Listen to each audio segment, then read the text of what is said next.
Hello, Dr. Kara of KH Evolution. And this week, I want to talk with you a little bit more about food as our medicine.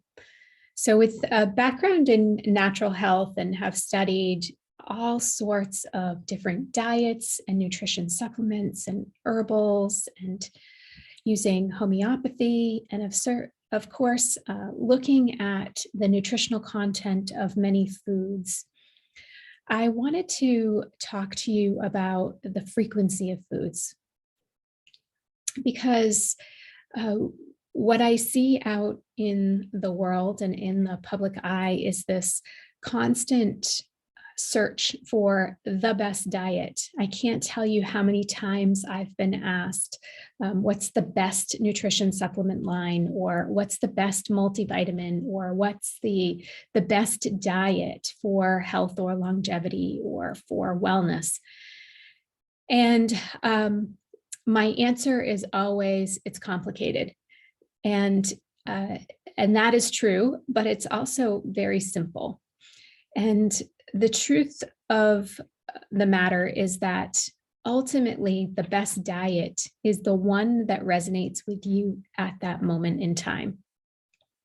Our body is constantly striving to come into homeostasis. It's constantly striving to come into balance.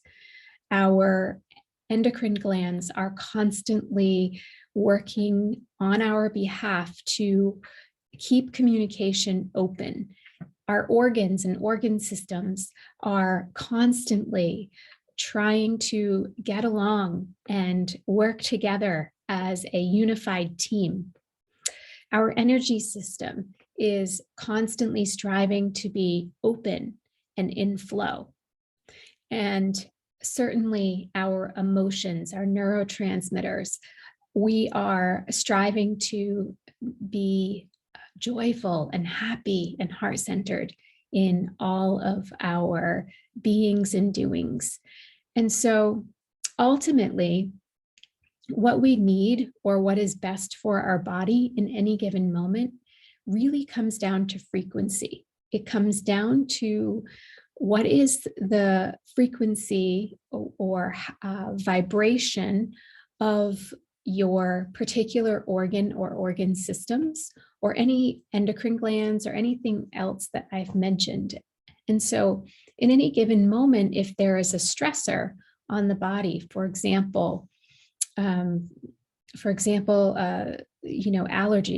we have an allergy season coming up. And if there is a particular stressor upon the respiratory system that is causing a little bit more stress, a little bit more effort for that respiratory system to come into balance or to work for us at an optimal level, then the ideal supplement or support that our body is going to need at that given moment is going to be something that resonates with, something that is vibrationally sound with what is going to support the respiratory system, what is going to lessen the burden on the body's natural processes of trying to create balance and homeostasis.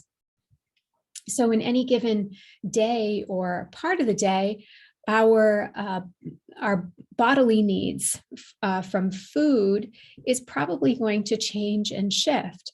So probably the worst thing that we can do is to eat the same thing over and over and over again, because we are limiting our exposure to nutrients and vitamins that our body definitely needs. We're limiting our exposure to, the good resources in that particular food. And we're limiting our body exposure to necessary vitamins, minerals, and nutrients that we would be getting if we ate a diet that was filled with a variety of color and a variety of a wide bandwidth of nutrients. So really, ultimately, the best thing that we can do for ourselves is to is a couple of things. First, we want to purify our body as best as we can. We want to detoxify our body as best we can, releasing and removing the toxic load that we get exposed to. We are exposed to over 200 different toxins on average per day. 200 toxins on average per day, whether they are touching our skin, being ingested through our food, breathed in through the environment, off-gassed from furniture or other resources in the rooms that we visit. But the enormous load of toxicity that we are exposed to, it desensitizes us on many, many levels to the vibrational needs that would create wholeness and homeostasis or balance within our body. So if the messaging and the signaling has to get through a vast amount of congestion within the body, then how likely is the message to be distorted by the time it gets to from point A to point B? It's very, very likely, right? We know that for sure when we played that old-fashioned game of telephone, where we whispered a message or the same statement from ear to ear to ear. And by the time it got back to its source, the message had been significantly distorted. And we can apply this same process or the same outcome when we are receiving information through a body that is less than as pure and clean as it can possibly be. So those toxins, whatever they might be, they could be toxic thoughts, toxic beliefs, toxic emotions. They could be toxic foods, again, other chemicals in our environment, but whatever it might be, the message, the frequency of the food that we are considering eating must move through all of that interference, all of that congestion before it gets to the source of where it's going to provide nutrients and resources to the body. And at that point, if it's been through the distortion, then it's distorted and congested in the way that it is serving our body and the way that it is providing nutrients. And I know that this may be a very different way of thinking about food and about how your body interprets it, but I think it's a necessary thing for us to open up to and start thinking about, because food truly is still one of the best and first and foremost medicines that we should be reaching for. It is the fuel that serves our body. It's the fuel that creates a go or a stop in the organ systems, in the endocrine system, in our thought processes, in our behaviors, in our willingness to step outside of our comfort zone and to overcome certain emotional states that we're in. Food is certainly thy medicine. So, number two, if we can create a system, a way where we can sense on some level that food or that resource outside of us that we're thinking about applying to our body, and get a sense of whether it's good for us in that given moment, or ideal for us, or not so ideal.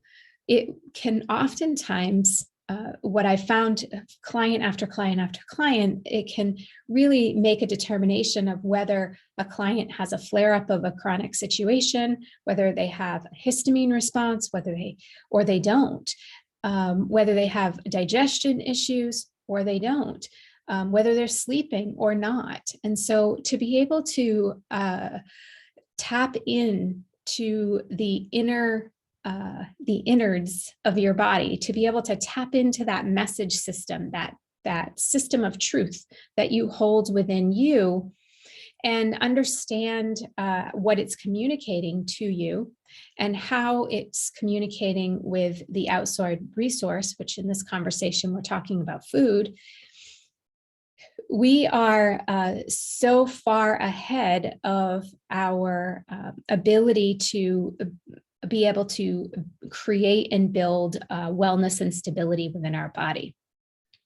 The more we give our body the resources that it doesn't know what to do with, and we create more confusion, the more we give our body chemicals that our body isn't sure what to do with, or puts a heavy burden on those normal natural processes that are working towards homeostasis, the more the easier and the faster we move towards disease or incongruence. And so it really is on us, our responsibility to begin to open up to our internal communication system, our internal set points, and understand how on an energetic level we are operating so that we can make excellent decisions about our diet. Because as I said in the beginning of this video, it is not, a diet is not ideal all the time for us. It is something that we should visit again and again. And so for some of us, we're at the point where we visit it with each meal that we take into our body. And for others of us, we are at the point where we revisit what is ideal for us to be eating, and diet we should be following, food choices we should be making. Sometimes we're visiting it on a day-to-day basis, or a week-to-week basis, or maybe a month-to-month basis. Maybe we just don't even know where to begin because we just received information that is unsettling.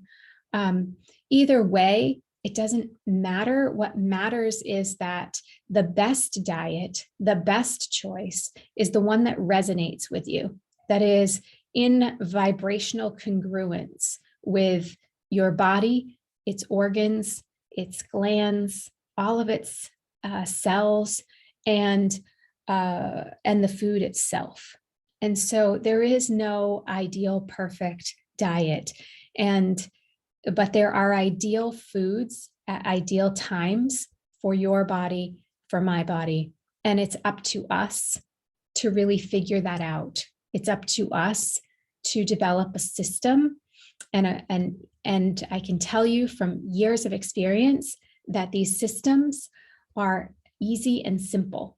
In the beginning, it may be a shift of perception, a shift of the way that we approach things, but truly with a little bit of practice, we can get really good at tuning in to that communication system within our body and really understanding what our food is trying to say to us, what our bodies, our organs, what everything is trying to say. And then it makes it so much easier to create congruence, to open communication, to establish flow. And when we do this, we create wellness. We create a body that is functioning optimally and is working in an ideal situation, despite the challenges and the stressors that are upon the body every day, such as the chemicals that I spoke of. All right, so hopefully this has jump-started a thought process for you about frequencies of food, frequencies of your body, and how do we match them up. So to learn more, please visit my Facebook group, Evolve with Kara. Join that so you can continue to get information there. Subscribe to this channel so that you can get notified when new videos come out. And certainly subscribe to my email at khevolution.com. There's a fun quiz there about the different directions of the medicine wheel. There's also a free meditation. So either of those will put you on that email list where you can continue to get updated and get different information about how to perceive your world through frequency. All right. Be well. Have an amazing week.